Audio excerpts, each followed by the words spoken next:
He said, I don't want the inventory manager because I didn't know enough. I couldn't do what you do. I still don't know enough. I'm still learning from you. They turned around and gave him an award for excellence. You shitting me. No matter what I did, I wasn't looked at and told me to write the letter for his excellence. Wow. Sounds about right. Exactly. Wow. So the spotlight could have been on me. Yeah. Everyone around me knew it should have been on me.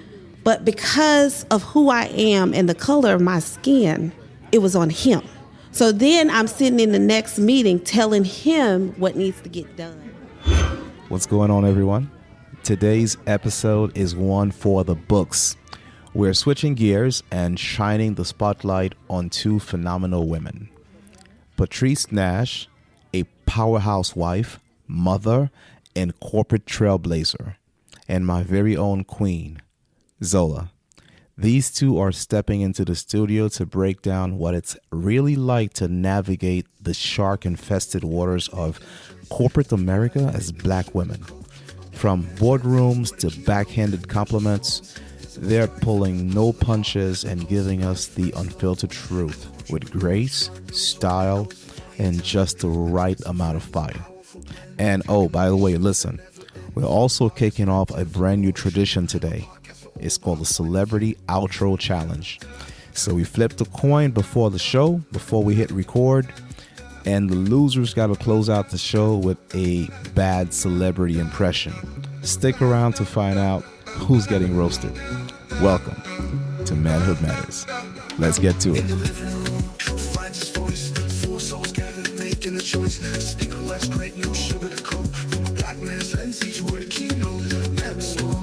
I don't care about the cups being Wow. Yeah, no.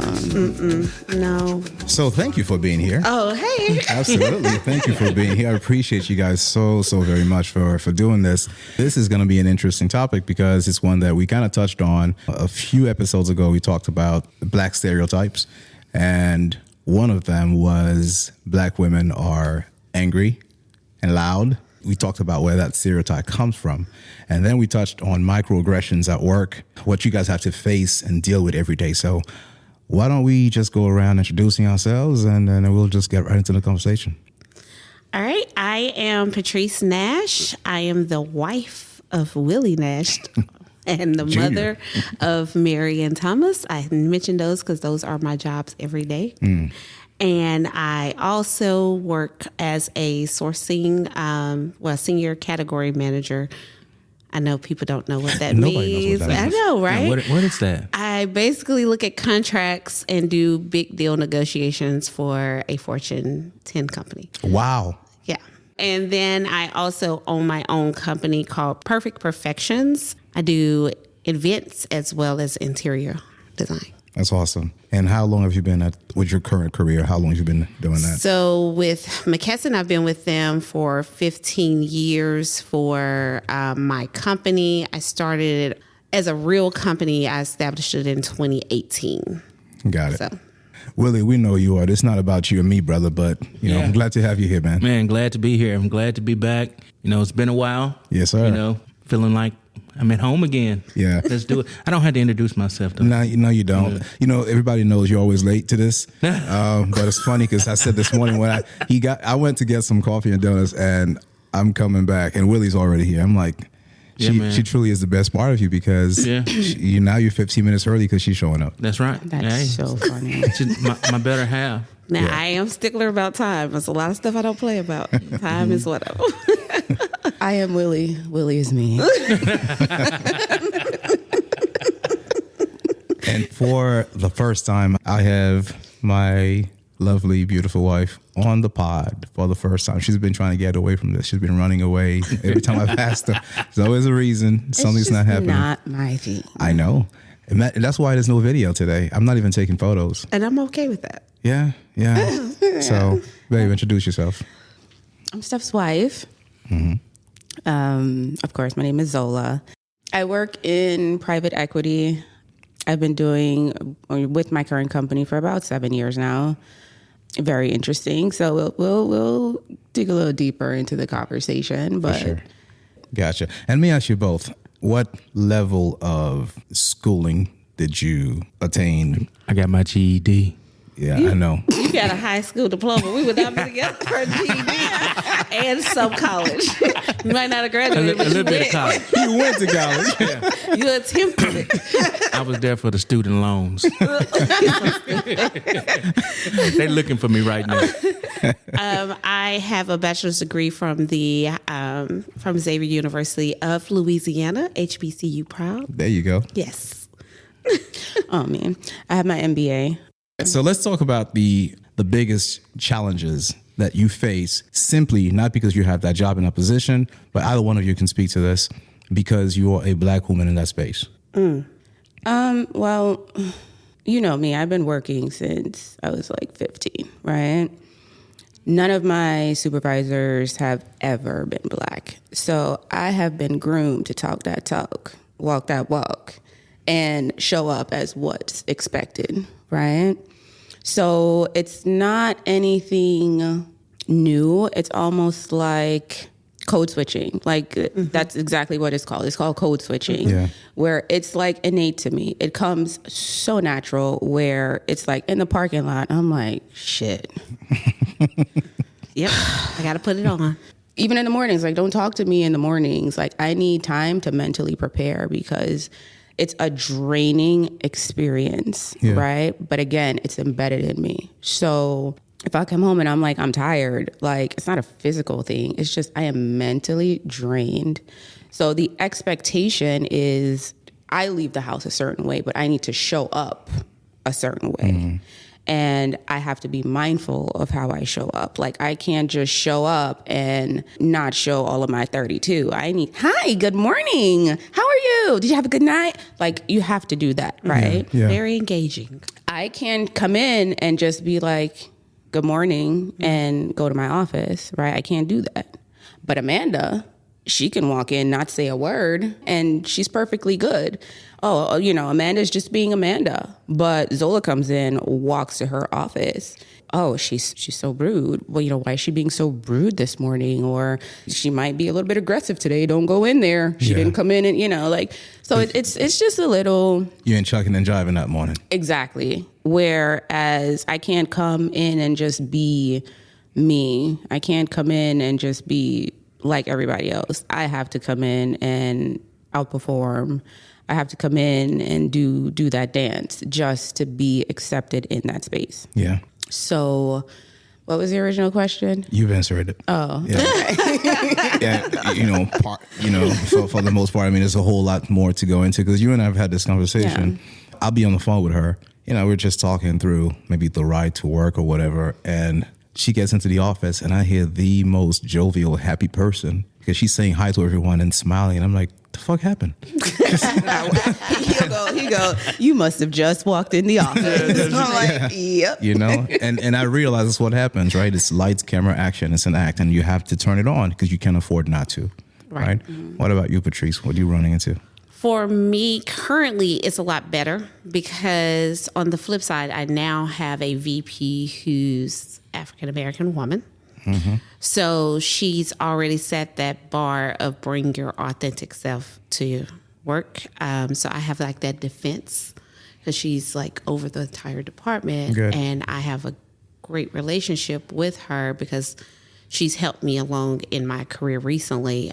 But in hindsight, I talked to a lot of suppliers who are, you know, VPs of companies, directors of companies. They are majority Caucasian men who have basically told me that I don't know enough to tell them what they're going to do with their company, but I do know enough to tell you what I'm not going to do with ours. So I have to fight that battle. So I start off, you know, with the code switching. Hi, how are you guys doing?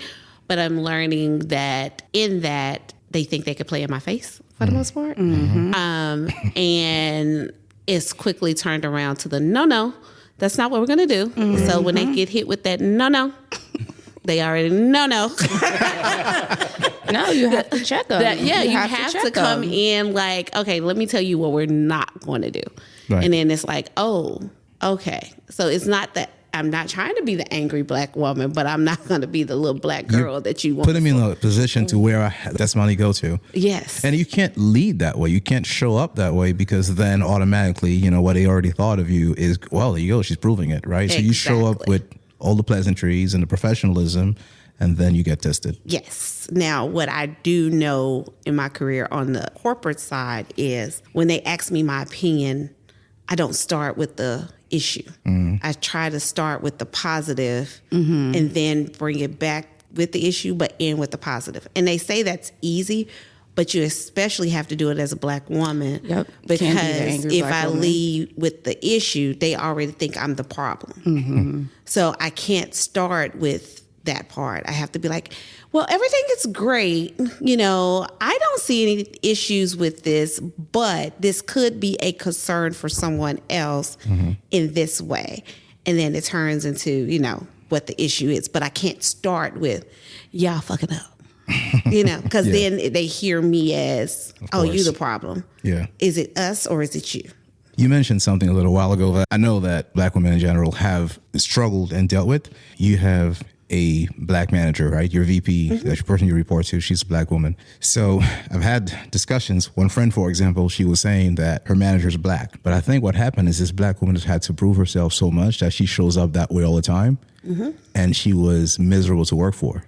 So do you find that instead of having some type of alliance in not just this current position, but in any position you both have had to where you've had to deal with another black woman, instead of an alliance, was there some kind of conflict because she was black, and instead of looking out for you and being that mentor that she could be, it was the opposite?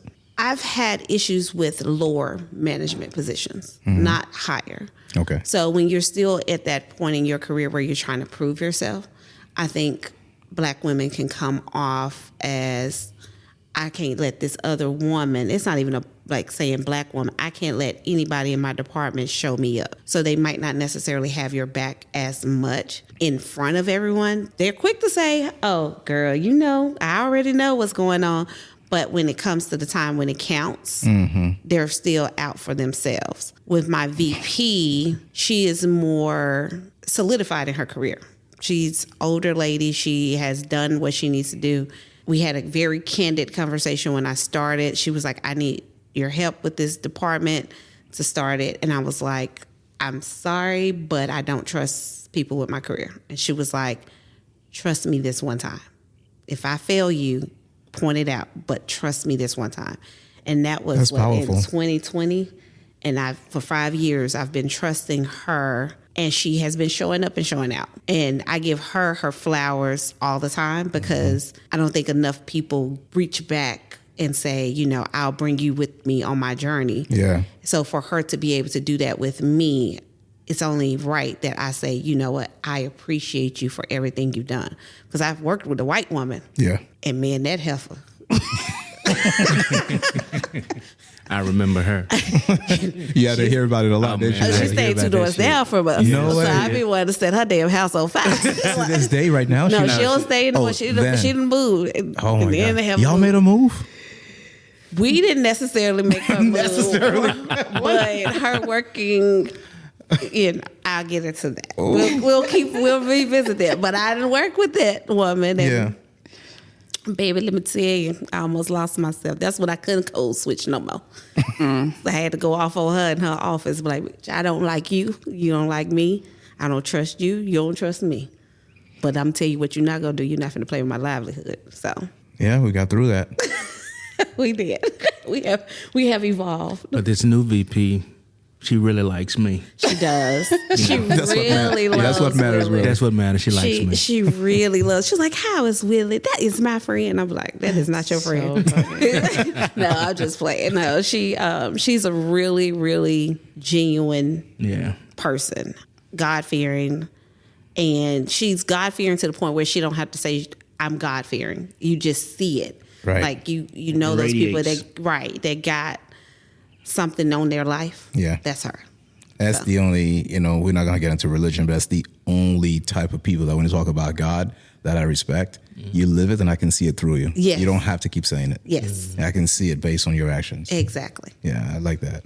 So I guess like I said, I've never had a Black supervisor in any capacity, not a team leader, no one in management. It's not necessarily more so someone of the same race keeping me down, but in every company, I've always been the token Black, right? Yeah. The current company right now, when I came in, there's a Black guy there, but girl, he don't count. If you know what I'm saying. Yeah. Okay. Yeah. He's them. Yeah. Okay. I mean, down to the wife, the expectation, right?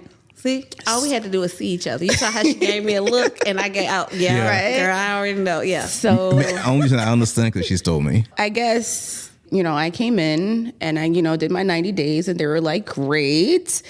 They're acceptable, you know what I mean? They can perform, they can do, and they brought in, a Black receptionist and then, a Black accountant and, but it kind of hard pause. You opened the diversity. Exactly. It was like, kind of for them, like, oh, okay. Mm-hmm. It's up there with, they speak so well, Yeah. But then when those women came in, and the way they came in, I'm like, y'all ain't gonna fuck this up for me. Yeah. Right? Yeah. Because again, I've worked very hard to be the code switcher that I am. Mm-hmm. Right? Like, y'all ain't just gonna come up in here and fuck my shit up. Right? Mm-hmm. So we're a reflection of each other. Yes. So in that sense, respectfully, I've had the conversation with them like, listen, this is a first for this company. This company has been around forever. And of the 300 people, we're the only 3 right now. I was a test run. I said it to them just like that. I'm a test run. And with that test run, I performed. So here you two go, right? So there's a way you need to look. There's a way you need to speak. There's things that you need to leave at the door. And when you come in, you have to be this way. This is how they're looking at you and what they're expecting. So it's like I had to give them the code switch in working in corporate America 101. And they weren't necessarily resistant to it. They were actually very appreciative for the feedback, because that allowed them to, and I noticed the changes like immediately after that conversation, mm-hmm. the way they dress. There was no, just because we're Black women in the office, there's no sister girl talk, right? We save that for when we bump into each other in the bathroom or in the kitchen, like that one-on-one thing. Yep. But when the eyes aren't watching, the eyes are watching, yep. right? And we have to be held to a certain standard and kept at a certain standard in order to be in the environment that we're in. There's not a lot of Black women. There's not a lot of minorities, period. Mm-mm. Not a lot of even white. There are not a lot of white women in the sector that I'm in. So now that we are here, regardless of our position, the janitor, the receptionist, it doesn't matter. We still have to come in and perform at a certain, and it's unfortunate. It's very, very unfortunate that we have to be this way. But if we want to get that money. That's what I was going to say. Is it in coaching them and showing them how to code switch and all of that? Is there an argument for someone saying, yeah, but you're teaching people how to not be authentic? They don't give a fuck about your authentic self. You better not show up as your authentic self. I always tell people, be your authentic self when it's authentic. Okay, what do you mean by that? And I mean, when you're in a meeting with somebody, that's a duty. That's gotcha. A job. That's something like your duties assigned. So why are you trying to be authentic? When I'm having a conversation, like she said, that sidebar conversation, be yourself. Be who you want to be. But when you are representing the company, mm-hmm. you're not authentically the company. When you leave that 9 to 5, you don't live their life. You don't live that brand. You're not all that stuff. So you absorb what you need to absorb then. And when you're saying code switch, it's not a bad thing. I can't expect to make a deal for $30 million for our company and be like, you know what I'm saying? We ain't finna be doing that, Y'all need to focus. That's not how I speak on a day-to-day, though. Like, when I say code switching, no, but like, no. No, She a little hood. no, I get what you're saying. 901. No, I get what you're saying, but when I show up and I'm speaking with someone, this is pretty much how I sound because I ain't grow up in the hood. Like, I didn't have that experience, but I can keep it real and have that girl-to-girl girlfriend conversation with my peers, right? Yeah. When I'm comfortable. But when I'm comfortable. Yeah. So code switching for me is in these spaces, in these corporate spaces, like you always have to be on, because here's the thing, corporate America is a game and no one is ever your friend, ever. Right? So I have to be in my comfort zone. Like, the 1 and 2 people that I'm in my comfort zone with at work. But for the most part, all my other counterparts, however friendly they may be, they will never see that other side of me. They will never see that I'm kicking it, that, let's hang out. Like, they will never see that because it's a game. Everybody is just trying to excel and make it to the top. And the fact that I am there in their space, girl, I be walking in the kitchen just to get a yogurt from the fridge and these folks look terrified, and I have to disarm them. Like, hey, good morning. I'm just here to grab a yogurt. Like, they have never been in environments, especially one-on-one situations. It's clear as day, right? For a dark-skinned sister to walk into the kitchen, exhausting. I tell you, it is exhausting. So when I come home and I tell Steph that I am drained and I don't have the bandwidth, I have to do a lot of tap dancing to collect this check. It's not easy. It's not easy at all.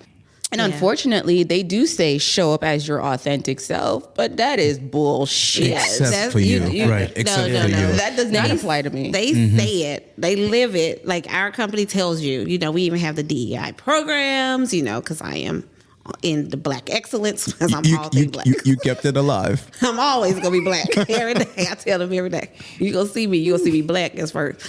But I have made it so uncomfortable for others because I'm too old. I've been with the company too long. I got to that point where I'm like, if you let me go, hopefully it's with severance. So if I calculate the amount of weeks that you gonna pay me, I don't do nothing to lose the job. But if you looking at the people and you want to cut some head count, okay, I done got these years in.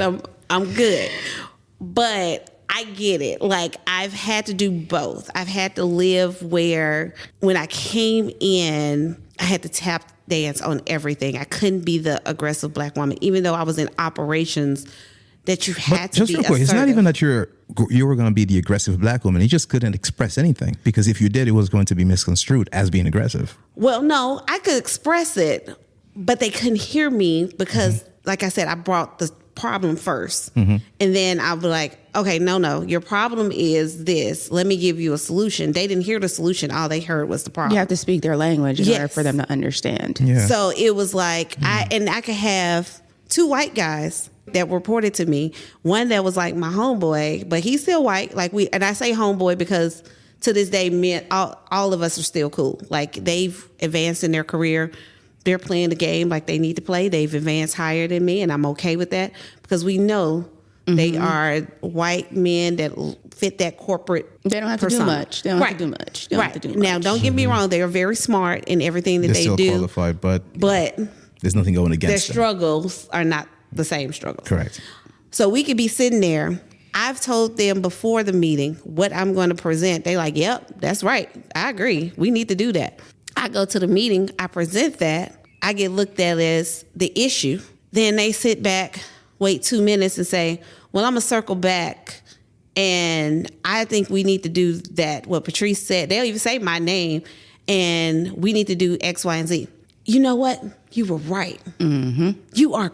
I think that's what we're going to do. That's fucking insane. Well, what the hell? We've been meeting for an extra 30 minutes, and I told y'all that when I first came in. I know. And I say that to you all It the sounds time. like a skit. Like it's like I'm watching some kind of reality TV. Like someone made that shit up. There's no way. I would put it like this. There was recently a Black woman in history who told us all the shit we was finna face. She was qualified, had every degree, had went through every level of politics, fought her way to the top. She told everybody, here's the blueprint that these white folks wrote for y'all. And this is what's going to happen. I'm telling you, I will fight for you. And where is she? Oh, crickets. Yeah. So that's what I'm saying. If the woman at this level with all these accolades can go through all of this and nobody showed up for her, that's why we say we're not. And she light skinned. She light skinned black. She light skinned black. Man. Yeah. She was the one. She was acceptable in all circles of what we could even potentially be in. Yeah. White husband, didn't have a child, so she could fight with her career, so she didn't have to balance home life versus work life. Then she got all the degrees. I mean, she could talk the talk. She done went and fought in other countries for our rights, and they accept her in other countries more than we accepted her. And the only people that showed up for her was black women.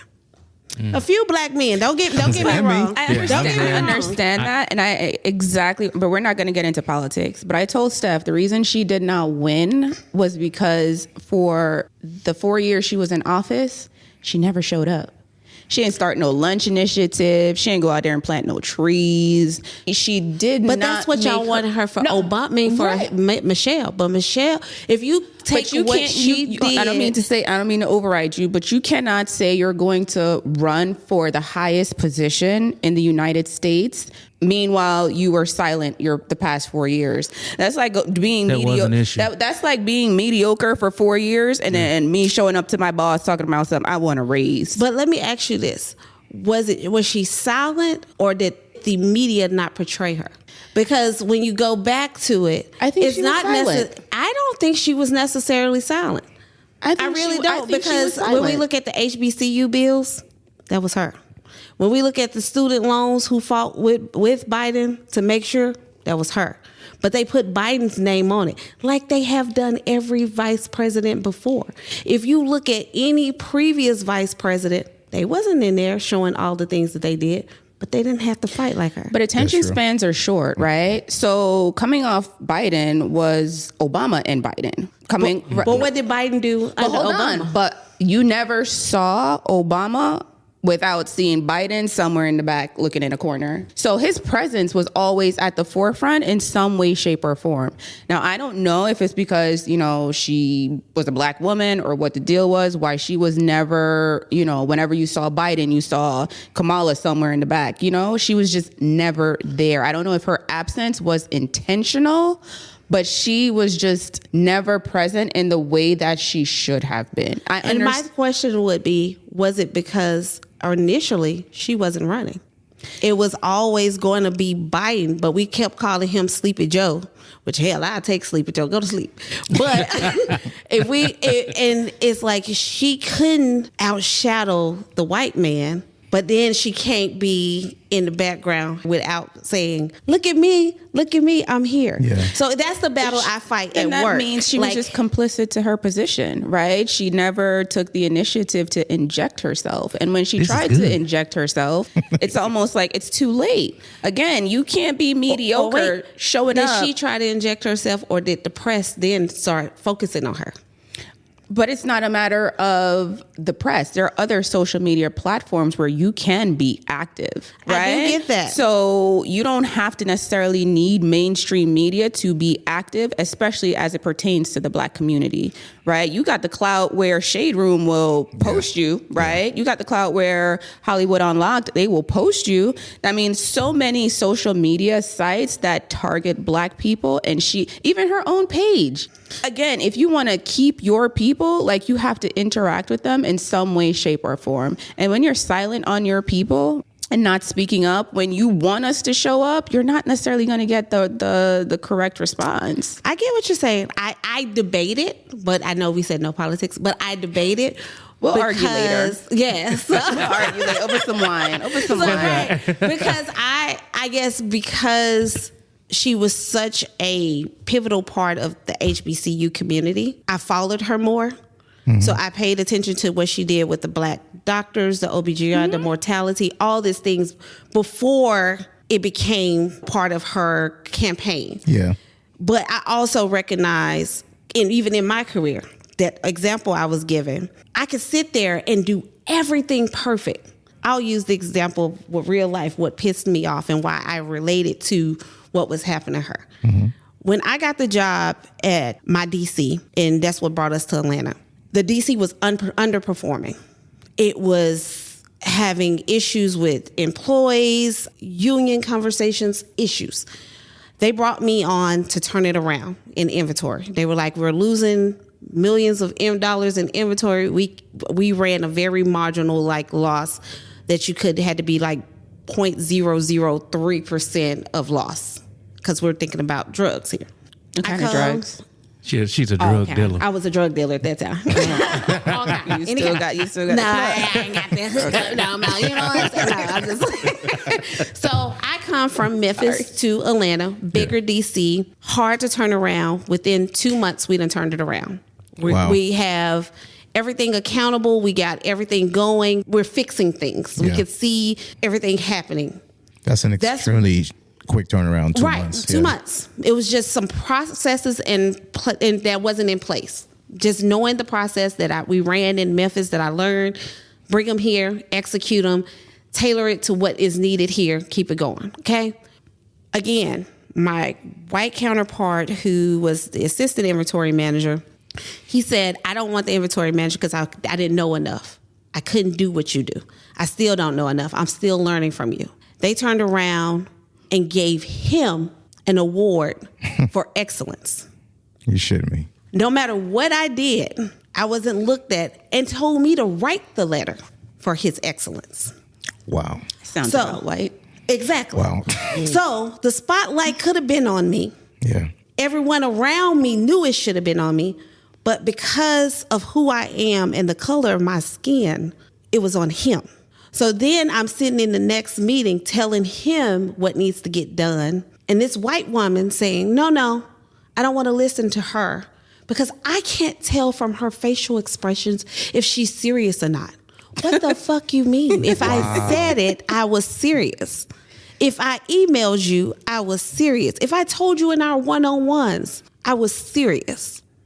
Just because I didn't, hey, you know what I'm saying? We need to do this now. Then I'll be the angry black woman. I'm trying to do it with a smile to try to keep the morale here. But this person who got even a chippier smile than me tells y'all the same thing. Well, I can listen to him. Just, he knows. You're going to give him the accolades again. So no matter what she did, she wasn't going to get it because of the color of her skin. So it's debatable. Yeah, she could have been out there, look at me. But then she would have been the black woman that feels like she got to upstage the president. So where do you find that balance? For me, I had to find a balance and move away from that department. Right. Because I found that wasn't conducive to what I needed in my life. It was causing me to come home to him and not be able to give my all. When somebody can sit there and tell me, you need to tell your husband to walk your kids to the bus stop because I expect you to be here longer. And I ain't walking no kids to the bus stop. Exactly. Ma'am. What are you talking about, Willie? I ain't walking no kids. And I had to tell her, I'm sorry. I know your husband's a stay-at-home husband, but mine has a job. Yeah. He's the head of our household. You're the head of your household. No, ma'am. I will walk my kids to the bus and try to fire me. And again, I'm with the company and she's not. Because I had to stand my ground and tell her no. But all the things that I had to go through to even get told you were right, I had to document. I had to have conversations with every single person. Tell them, I need you to go to this person and have a conversation to combat what this one person said while I was damn near on my deathbed. Because she wanted to lie and say, I didn't know. And everybody believed her. I didn't know. Yeah. Yeah.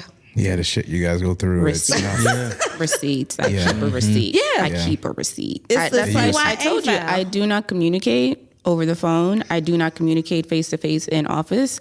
And if I do, I always send an email following up with our discussion, and I reiterate every single thing that was discussed, because you can never say, oh, no, and I will find my receipts. Yeah. That's just how it is. I keep telling people, corporate America is a game. Like, it's a game and you have to know how to play it. Like she was saying, I've experienced that too, where you say something, but they don't hear you, right? And it took me a few tries or a few instances is a better word. It took me a few instances to realize what it is. And you're absolutely correct. Being a Black woman, you cannot start, it could be a meeting regarding a problem, about the problem, how we going to fix the problem, pertaining to the problem, right? Because there's 6 meetings for that. I don't know why. I know, right? But you can, if it's a meeting about the problem, as a Black woman, you can't start off with attacking the problem.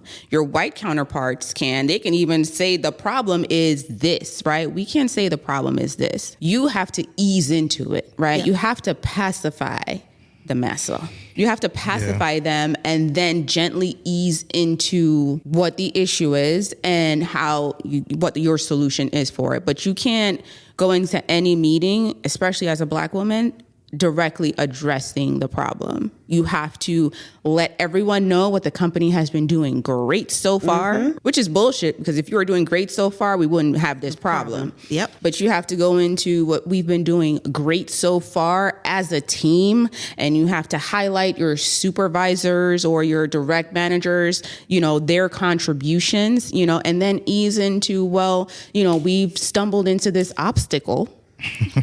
We've stumbled into this obstacle where, this is what's happening, and how do we rectify that? And then you can't even necessarily take credit for it to say, I think. You have to say, well, as a team, we should, or as a team, we've reviewed and concluded that this might be the best solution. You can't say I, Zola, as in Black Zola, I can deliver, I can present, but I can't take credit for it. It has to be as a team. And if my supervisor or my superior is really legit and about that shit, he'll be like, no, this was Zola's idea, and give me the credit where credit is due. But I dare not stand in front of a room and take credit and say I did or I think. That's not acceptable. You know how many emails I have with we? Is this 2025? This is 2025. You know how many emails I start off with we? And I am an individual contributor. We, like, who the fuck is we? Who is Willie? Like, who is this we? If he saw the emails where I said we have come to the conclusion, and he'd be like, who the fuck is we? I literally have to go call my boss and be like, hey, so I'm going to put we on here. But I just want you to know what I'm finna tell these folks. He'd be like, go with it. Okay, we good. I just don't want nobody, you say you don't want no surprises. So I'm letting you know how I'm coming at them. Because I luckily don't code switch with my boss as much. I still don't get all the way like I am at home. Because unlike Zola, I'm not polished at all. But I don't have anyone there that necessarily looks like me in a higher position. I don't have anyone that looks like me that's even my equal. To protect you from exactly. that. Yeah. So I have to be this way all day, every day. Yeah. I get it. I think you need to have her bath water ready when she comes home. Rubbing her shoulders like, baby, what's wrong today? We talk all the time. We talk about this. I talk to her while she's at work. We have a lot of conversations throughout the day. And it's amazing because I'm listening to this and I'm going, damn. I'm still discovering so much. And just listening to you both and seeing so many parallels to everything. Yeah. Maybe there's more we can do, but like overall, like the Black woman doesn't feel protected by the Black men. Yeah. So what's your experience been with that? Feeling that way, whether it's in life in general or at work? In life, I will say my husband has become more supportive of the things that I do. Does my husband still have a very male chauvinistic view of life? Probably so. But it's okay because I can tell him, like, we're comfortable in our marriage. I could be like, sexist maybe? And he'll be like, yep, I am. And I'll be like, okay, well, let's roll with it. Like, I know who I'm dealing with when it's dealing with him. We have clear roles defined in our house in certain elements. He can do certain things that I probably would never, ever try to do because it would cause issues in the marriage. Nothing crazy, but they're defined roles. Do I feel protected? I was raised by very strong and opinionated Black women. I'm a lot less than what they are, and that's a lot. I didn't ever feel like I needed to be protected. Gotcha. Because my mom, my grandma, my auntie, they gonna say what they feel like, and you gonna take it. Like, we are very Memphis women. And if you know what that means, you know what that means. I met a few of y'all. Crazy. I was there for 10 years. Right. It's like, my grandma was from the country. She would be probably considered more like a cafe woman, not because she hung out, she partied, she did her thing. Like, she wasn't like a loose woman, you know, but she was unapologetically who she was, and you was going to either accept her or you wasn't. So I can't say I necessarily look for the protection of a man. So that might be where I can't say if I felt protected, because I feel like if you don't protect me, I protect myself. I have a defense mechanism already. It became an issue in our marriage at one point where, and I'll go into that. Yeah, because we're going to have that conversation too. But it became an issue in our marriage where he felt like I didn't need him because I was so strong. So that was where I had to let my guard down and be like, if you love this man enough to say he's your husband, allow him to show up as your husband. So give him the space to be the head of the house.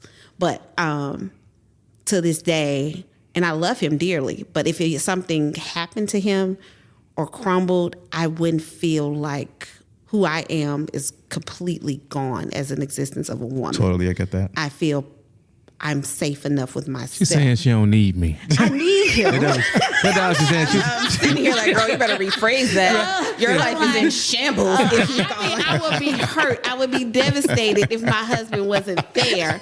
The only one I know that has my back 100% is me. He might got a 99. But that 1% if somebody shoot a gun, that nigga. that 1% is a motherfucker, ain't it? That 1%, this nigga might leave me. He'll be like, baby, let's go. Protect yourself, boo. Protect yourself. He might shoot back, but he gonna be like, you better get going. Baby duck. You know? I'll give you one example and then I'll be done. Because I worked in operations at the DC. If anybody ever lived in DC life, warehouse life, you got to come in there a little bit more, you know. So I had given them some information. This one guy decided he was going to come sit behind me, and he was a black man, but he was talking aggressively over my back about me. So he like, no, what we gonna do is and going ham on me and behind my back. And, you know, in my thought process, I was like, okay, I could cuss him out, but I need this good paying job. So I'm gonna sit still. I think my manager at the time told him like you need to calm down, you know, let's talk about this, and refocused in the meeting, and came out the office, and he was like, Patrice, I'm sorry, I just got passionate. I said, no, let me tell you something. You see me when I'm at work, but I'm gonna tell you now, if I go home, there's someone bigger and stronger that will fuck you up. That was the one time I felt protected by my husband. I threw him out there. Convenient that threw me out there to get shot. Like, but no, because honestly, because what he did in hindsight, we had a corporate event. And I told him, I was like, look, my husband don't play about me. Like, you can come and think you finna wolf somebody else, but let me tell you, don't let the size fool you, player. So, and that's how I said it. Like, because I told you I'm sorry, so I'm gonna work on me. It's making me work on me. So we had a Christmas party or something, and Willie had to see the guy, and he sat him down at the bar. He was like, I don't care what's going on, don't talk to my wife like that.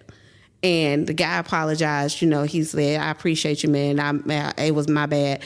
But I told him, and my husband came and backed that up. Yeah, so I guess my babe protected me. Look at you, boo, protecting your wife. Don't play. Don't play about you. You got me, babe. Okay. Baby, anybody yell at you lately? Anything you need to tell me?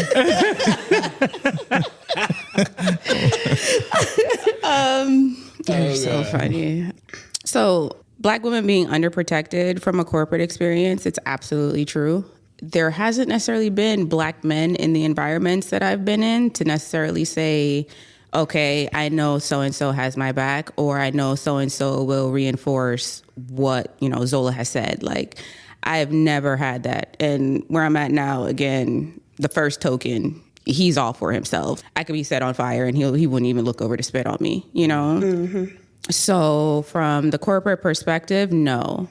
I'm not going to sit here and make it sound like, you know, I hate white people or white people haven't helped me along the way, because they absolutely have. Because if they didn't, I wouldn't be in the position that I am now. The person that I learned everything from was a white woman, but biggest bitch ever, like ever in life. She was just nasty, right? But because, again, I was a single mom at the time, like, this ain't gonna stop me from collecting my coins, because again, you have to know your reason for showing up, and no one can deter you from that. So while I was there working for her, I was working on my bachelor's degree, and she was lazy. So she thought she was doing herself a favor, but that white woman taught me everything I know. She taught me how to do her job as a controller. And me being who I am, I'm not going to complain. I see you. I know what you're doing. You lazy and you think you're dumping shit on me, but I'm learning how to do your job, right? So she indirectly taught me everything I know. And once I mastered it, she was able to be promoted to CFO. I'm still in my same position. Meanwhile, I'm still doing her job. And I took it. I openly took it. I willingly took it, because to her, she was just like, oh, she's just, you know, when she talks about Zola, she's just so eager to learn, you know? She's just so eager to learn, you know? And Zola got it. That's her thing. Like, Zola can take care of that. Zola will take care of that, because, again, indirectly, everything I know, that woman taught me. And I give her props for it, you know, for being lazy. I give her all the props, but she taught me everything lazy I knew. Bitch. Thank you, bitch. She's dead now. Oh, dang. Rest in peace. Say it again, shit. My bad, lady. Forgive me.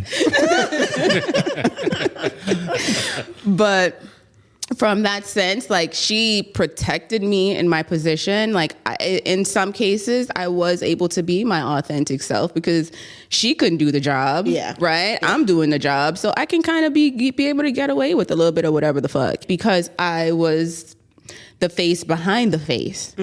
But I've had other experiences in the outside world where I'm just like, these bitch ass niggas, right? I was just on a flight the other day.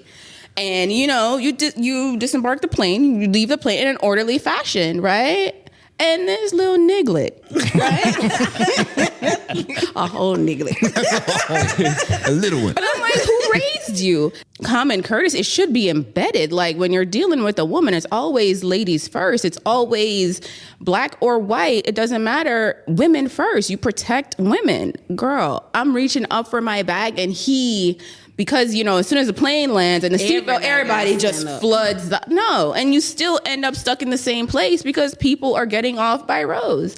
And he had his hand up, like, blocking me in my face, and I had to push his hand away, right? And then he kind of, you know, gets out the way for a little bit, but then once the line starts to move, like, he legit pushed me, got in front, like, pushed me out. I'm like, Atlanta got some bitch ass niggas. Yeah. And I said it out loud, and he turned around, and our eyes made four. Yes, I'm talking to you. But it's situations and instances like that in the outside world where you expect black men, teenage all the way, you know, to be able to put black women, right? Yeah. Especially black women, show us some respect.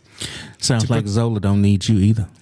No, I need my man. Don't get it twisted. I need my man. Why you say either? I did not say I didn't need you. We go talk in the car. Don't do that. Don't put words in my mouth. And you better edit it out too. So it's like instances out there in the outside world where it's just like, it's clear as day that we aren't being protected by black men. Even when it comes to Black Lives Matter and all that, and you hear about, you know, black men getting killed, and then their tweets come out where they're like, fuck a black woman. I wouldn't even fuck a dog unless it was a white dog. Remember that last dude that got shot, and everybody was like, nah, we just gonna, well, the black women were just like, nah, we gonna sit this one out, right? Yeah. There are too many instances now where black women are just like, we gonna sit this one out. I'm in my FAFO. I can tell you that. Hello, hey y'all. What y'all doing out there in them streets? Help me understand what that means. Fuck around and find out. Yeah. It's funny. But I will say, for the past 3 years, since I've met Steph, from childhood all the way up to adulthood, right? It wasn't until like 3 years ago that I realized what protection was and feeling like someone had your back. Like I'm fully 100% protected emotionally, spiritually, mentally. And it wasn't until I met Steph. I've always had to be 100% independent, like fully independent, like run my own shit independent, right? So, and we did have a little bit of same thing, being independent for so long where you finally meet a man and you don't necessarily know how to treat them because you've been independent for so long. You don't know how to be submissive. Submissive to who? Submissive to what? Right? And for why? Exactly. And then it's the aggression that comes with it.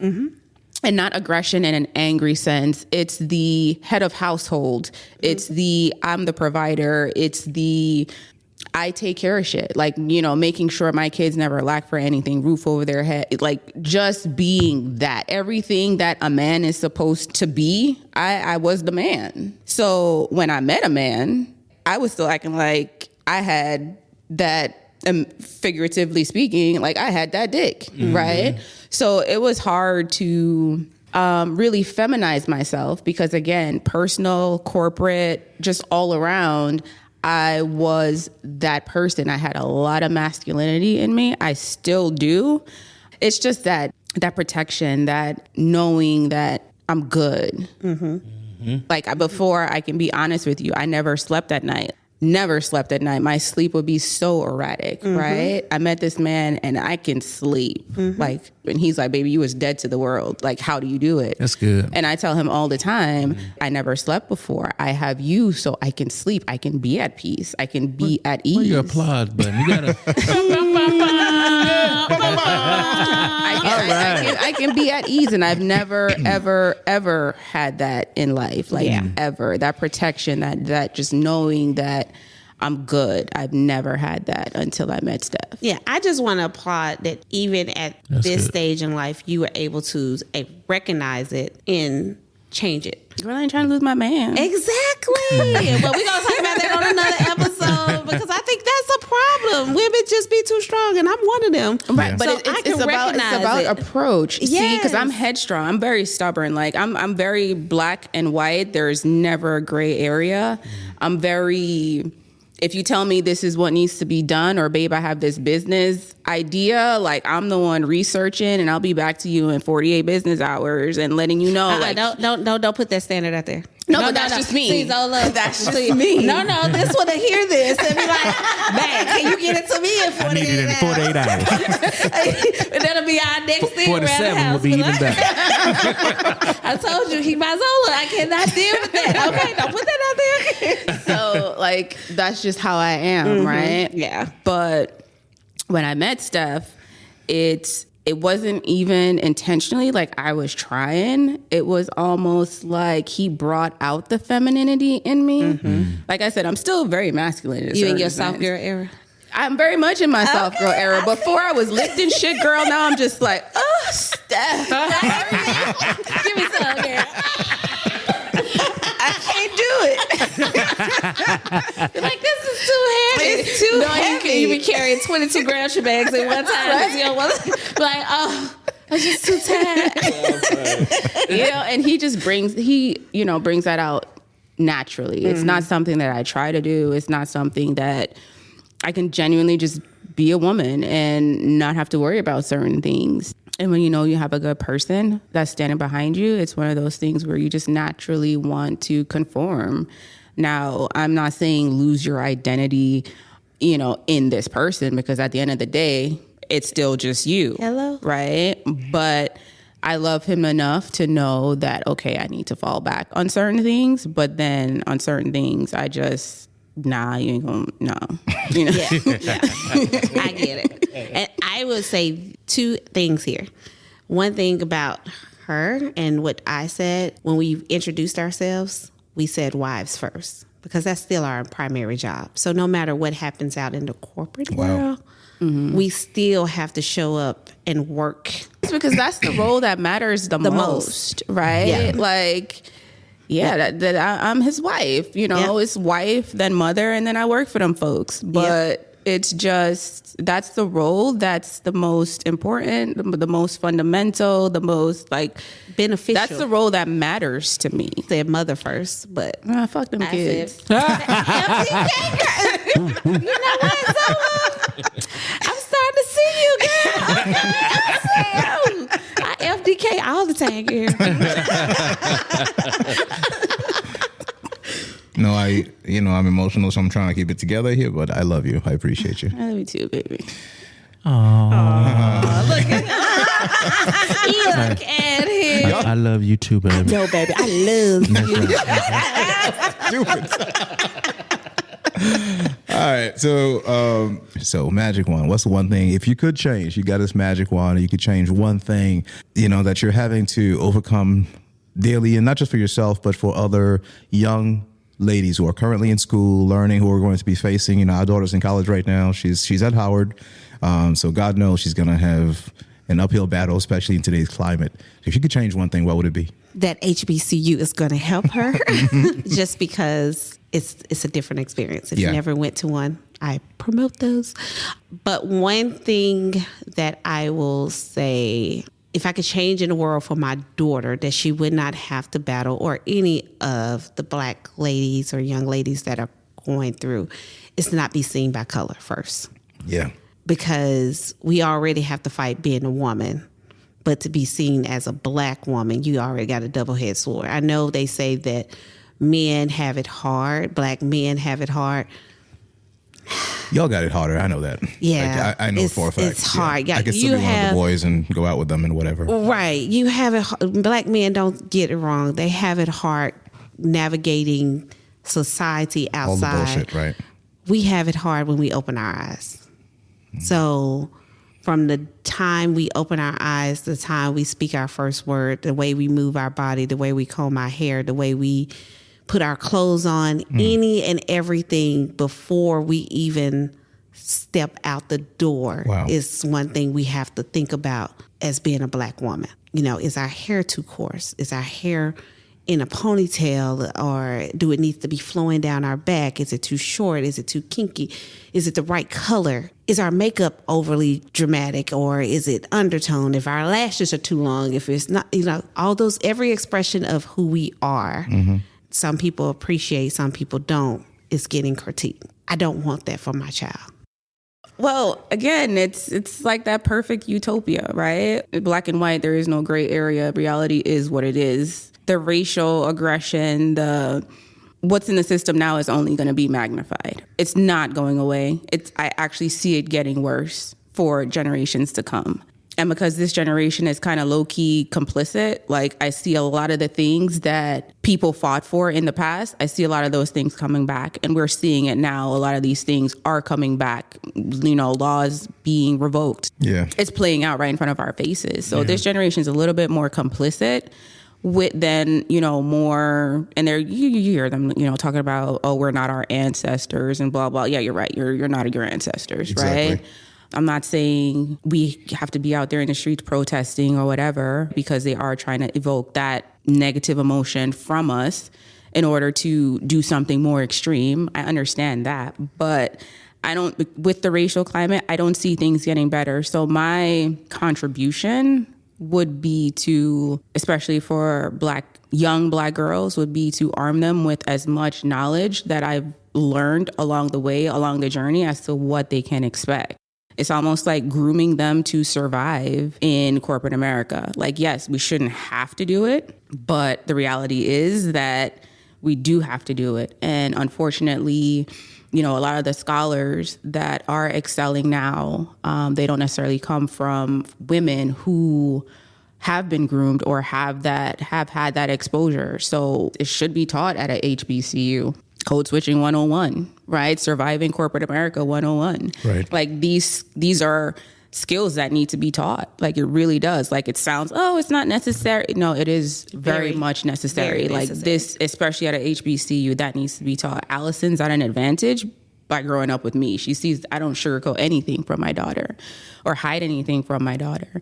So she knows she can code switch on you real quick. You know, she's had practice, and the environments that she's been in like have been a lot of, you know, predominantly white environments, but so she understands the importance of it. But that would be my contribution, is just equipping Black women or young Black women with the knowledge on how to survive, how to navigate the world.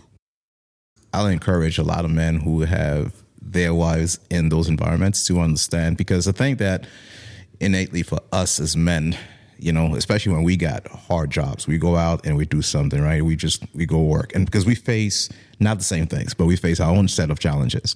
So when we go out, shit was hard. We did this, we did that. We come home and we expect you to be our comfort and be our peace and everything else, not thinking twice about what you're needing and what you had to put up with and the masks that you had to wear all day long and how exhausting that is, especially if the man has a physical job. The mental exhaustion is a lot worse than the physical exhaustion. So I encourage them to kind of think back and have more of these conversations to figure out how they can support their women better, because it's something that I have to be reminded of every once in a while. I'm glad we had this conversation so I could be more cognizant of it. I like it. Earlier today, I lost the goddamn coin toss. Yeah, so. yeah. Yes. Yeah, you did. Yeah, you did. Yes. So what that means is that I get to do the outro and you guys have to decide who I'm supposed to be impersonating. Morgan Freeman. Morgan, Yeah, we can do Morgan. It's going to suck. All right. you just gotta go deep. Go deep. Go deep. Morgan is not... Yes, it is. Morgan's very deep. He's very deep. In the beginning. Like, yeah, you gotta go deep. In the beginning. There you go. If you're not already following the show, I encourage you to hit that follow button. What are you doing? Go deeper. Deeper. All right. Then leave us a review, a glorious 5-star review. It really helps us grow. Join us next week when the conversation takes an ominous turn as we recount 2 stories from our co-host facing death, then getting a second chance at life. Thank you so much for tuning in and have a great week. That's funny. That was good. That was good. That was more like his brother, Morris Freeman. That was Morris Freeman. That was Morris.